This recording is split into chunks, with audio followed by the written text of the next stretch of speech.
Om Namo Bhagavate Vasudevaya. Om Namo Bhagavate Vasudevaya. Om Namo Bhagavate Vasudevaya. Welcome to today's live session from Bhagavad Gita as it is. At the moment we are on chapter 13 and we have covered up to verses 26 from chapter 13, nature, the enjoyer and consciousness. And now we'll commence from verse 27.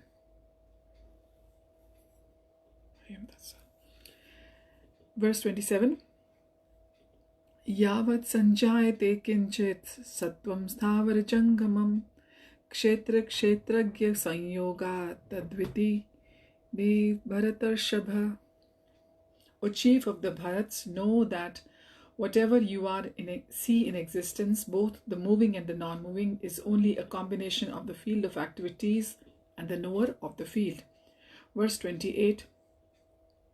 Samam sarveshu bhuteshu tishtantam parameshwaram vinashayasva vinashayantam yah pashyati sapashyati. One who sees the supersoul accompanying the individual soul in all bodies, and who understands that neither the soul nor the supersoul within the destructible body is ever destroyed, actually sees. Verse 29. Samam pashyan hi sarvatra samavasthitam ishwaram na hinastyat manatmanam tato yati param gatim. One who sees the supersoul equally present everywhere in every living being does not degrade himself by his mind. Thus he approaches the transcendental destination. Verse 30. Prakrityaiva cha karmani kriyamanani sarvashah yah pashyati tathatmanam kartaram sapashyati. One who can see that all activities are performed by the body, which is created of material nature, and sees that the self does nothing, actually sees. Verse 31. Yada bhuta prithak bhava mekastham anupashyati tata eva cha vistaram brahma sampadhyate tada. When a sensible man ceases to see different identities due to different material bodies, and he sees how beings are being expanded everywhere, he attains to the Brahman conception. Verse 32. Anaditva nirgunatvat parmatmaya vavyaya sharirasthopi kaunteya nakaroti na lipyate. Those with the vision of eternity can see that the imperishable soul is transcendental, eternal, and beyond the modes of nature. Despite contact with the material body, O Arjun, the soul neither does anything nor is entangled. Verse 33. Yatha sarvagatam sokshmya daksham nopalipyate sarvatra avasthito dehe tathatma nopalipyate. The sky, due to its subtle nature, does not mix with anything, although it is all-pervading. Similarly, the soul situated in Brahman vision does not mix with the body, though situated in that body. Verse 34. Yatha prakashaya yatyekah kritsannam lokamimam ravihi kshetram kshetri tatha kritsannam prakashayati bharata. O son of Bharat, as the sun alone illuminates all this universe, so does the living entity, one within the body, illuminate the entire body by consciousness. Verse 35. Kshetra kshetragyayor evamanantaram jnana chakshusha bhuta prakriti moksham cha ye viduryanti te param. Those who see with eyes of knowledge the difference between the body and the knower of the body, and can also understand the process of liberation from bondage in material nature, attain to the about Prakriti, that is the matter, and the Purusha from verses 20 onwards.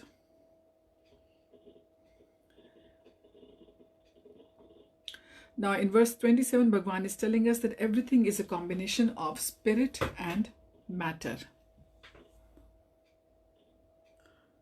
Bhagavan is telling us through Arjun, he's telling Arjun that whoever and whatever you see in existence, both moving and the non-moving, that is Sthava and Jangam. Sthava is not moving and Jangam is the moving. Those of you who are familiar with Hindi, and as you've been told, Kshetra is the body, Kshetrajana is the knower of the body.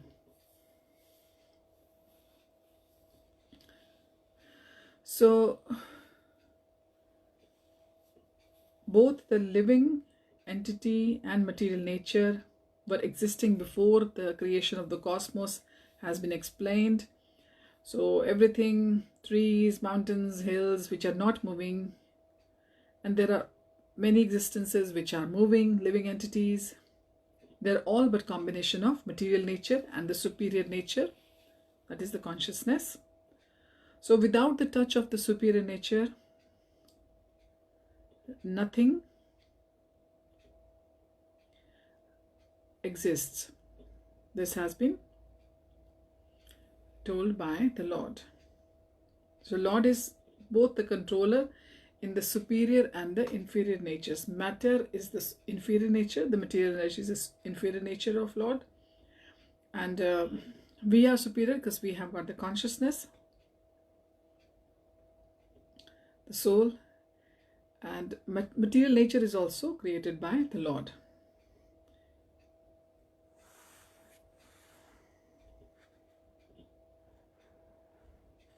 All the activities and the manifestations, they take place. So verse 28, Bhagavan is saying that we have to see everything which is material equally, then only we can attain the liberation.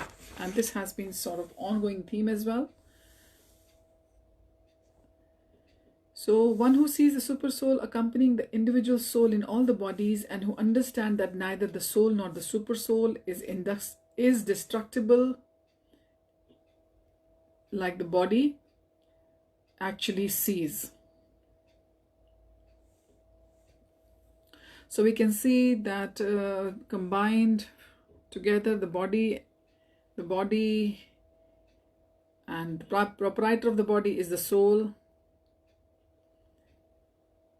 and the friend of the individual soul, that is the super soul, that person is actually in knowledge.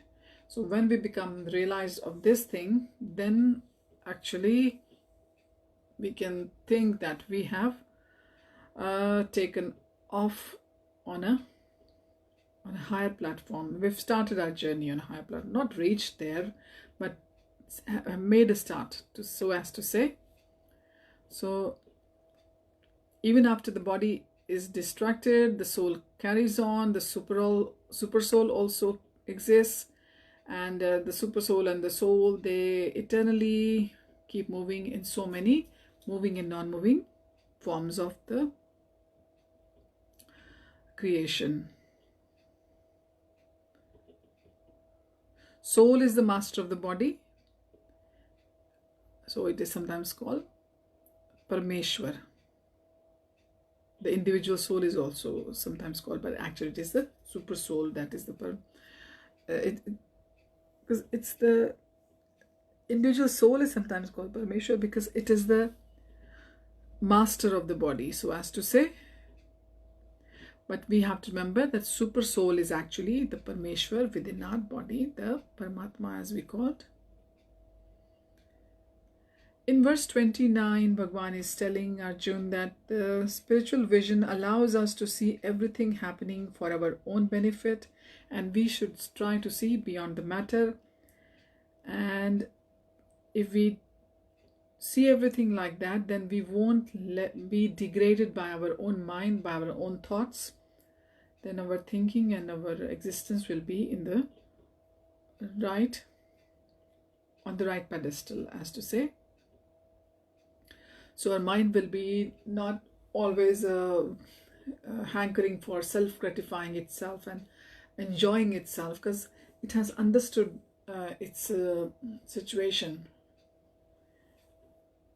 that where does the body, where does the soul stands, and mind has to be controlled by the intelligence and kept away from the addictions. In verse 38, Bhagwan is telling us about who is the enlightened person, one who can see that all activities are performed by the body, which is created by the material nature, and see that the self does nothing, actually sees. So the body is made of material nature under the direction of the super soul, and whatever activities are going on with respect to the body, the soul is not doing anything. Spirit is actually the non-doer. The soul is the non-doer. So whatever one has to do in happiness, in unhappiness, in distress, or one is forced to do, is actually by the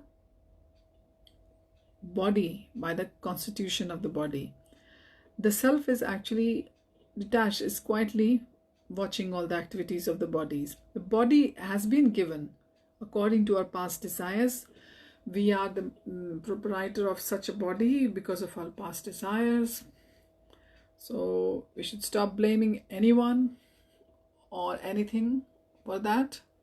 So what we desired sometimes in the past lives, we have been given. So it's very important that you desire the right things now, so no more mistakes happen ever to you in times after this life. So because of the desires, one is put into circumstances to suffer or enjoy. Prabhupada reminds us, and this is the transcendental vision that the living entity is actually, that is the soul, is actually separate from the bodily activities.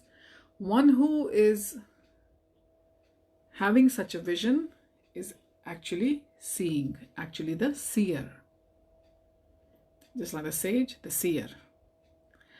So verse 31, Bhagwan is telling that a sensible man stops seeing different identities due to different material bodies. He sees how beings are being expanded everywhere to attain to the Brahman conception. In other words, a sensible person sees that all material variety originates in spiritual similarity.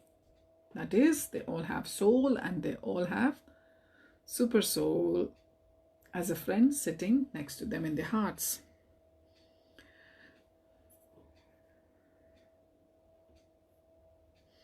So when we see material conception, Prabhupada reminding us that sometimes we may find someone is a demigod, someone is a human being, someone is a dog, someone is a cat, someone is a plant, someone is a tree, and so on.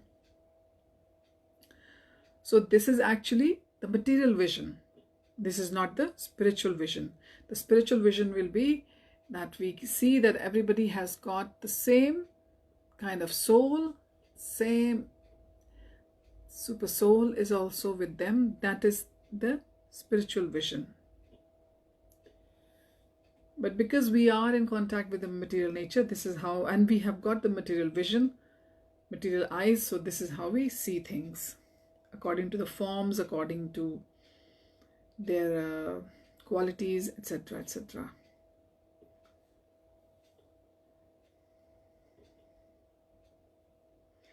In verse 32, Bhagwan is telling us that the soul is always in a transcendental position and does not get entangled at all in any act of the body, the bodily platform of the living entity, which is the soul.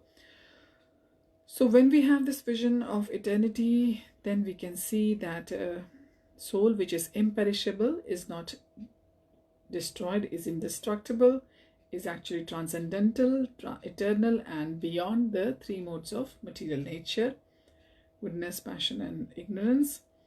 So even when it comes in contact with the material body, Bhagwan says to Arjun that the soul doesn't do anything and it is not entangled. It is aloof, it is free. Because of the material body, we all seem to be, appear to be born But actually the consciousness the living entity has got is eternal, and that is not born, and it's, despite being situated within the material body, the soul and the super soul, they're eternal and transcendental in nature, which is beyond the three modes of material nature. It cannot be destroyed. It's full of bliss, and it never gets entangled, or it never gets worked up like we get worked up when we are in this material body, and we are not thinking of ourselves as soul, but we are just thinking whatever is happening to the body, we start thinking that that's happening to us. So we remain entangled, but the soul isn't like that. It is completely aloof from this thing. Verse 33,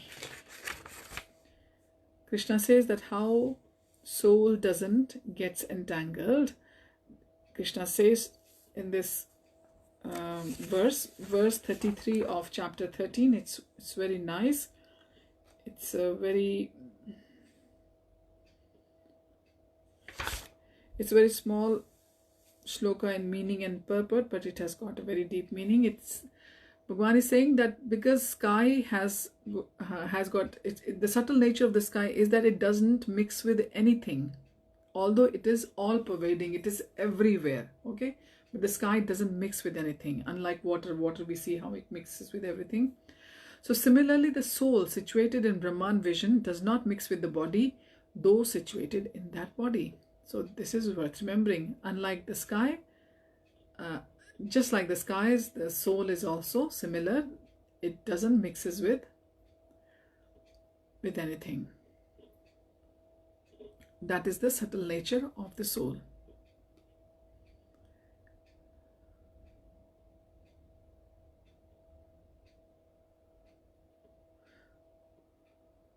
But with the eyes which we have got, they won't let us see that how the soul is completely separate from the body.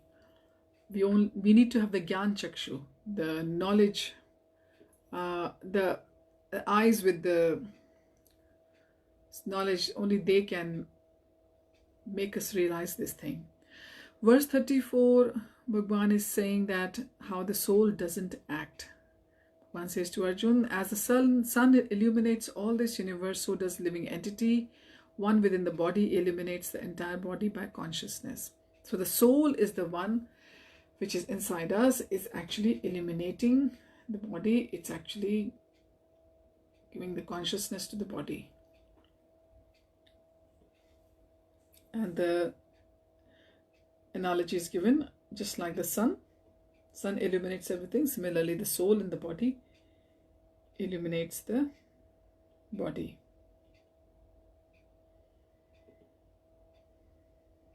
So the consciousness of one particular body is different from the other, because although it is the same in the quality, just like that of the super soul, our souls are different in qualities from one body to another. So that is the difference between the individual consciousness, that is the soul, and the supreme consciousness, which is the super soul. Quality wise they are same, but quantity wise they are different. Verse 35, Bhagavan says that gaining these Gyan Chakshu will grant the liberation. So one who sees with the eyes of knowledge the difference between the body and the knower of the body, and also can also understand the process of liberation from bondage in material nature, attain to the supreme goal. So one should know the distinction between the body, the owner of the body, and the super soul, and one should recognize the process of liberation Prabhupada is saying to us. So as it's was described in the verses 8 to 12, so then only we can go to the supreme destination to serve the Lord. So faithful person should have some association, should have some sadhu sangha, and then one should get enlightened slowly by acquiring the knowledge, by acquiring the spiritual master, by getting to understand the difference between the matter and the spirit. And this will start our spiritual journey. We can start our devotional service. So Krishna has been telling Arjun how to free himself from the material entanglement and carry on his duty. Actually, it is also been instructed to us indirectly. Directly, the instruction is given to Arjun. So we can understand that the body is matter. It has been analyzed by the 24 elements, which have been told earlier on, and the subtle manifestation of mind and all the psychology, etc. And the symptoms of life is the interaction of all these features, and their soul and their super soul, who are completely separate from the body, and the soul doesn't get entangled with any activities of the body, and super soul is just sitting like a friend, has illumined our body through our soul. That gives the power to it, but that too is also quietly detached. And when we understand this, then we can understand that we will be eligible to go to the higher platform, to the spiritual world. So all these things, all the knowledge is actually supposed for realizing, for thinking over, for contemplation, for chintan manan, as they say in Hindi. And now in this chapter, in chapter number 13, we, with the help of our gurus, our spiritual master, we can thoroughly understand what has been told to Arjun in chapter 13. So with this ends the Bhaktivedanta purports to the 13th chapter of the Srimad Bhagavad Gita in the matter of nature, the enjoyer, and the consciousness. Next time we'll begin chapter 14, the three modes of material nature. It's another very interesting chapter. We will get more in-depth knowledge about the three modes, the goodness, passion, and the ignorance. So thank you for joining today in this discussion, and for being there. Hari Om Tat Sat. Hare Krishna.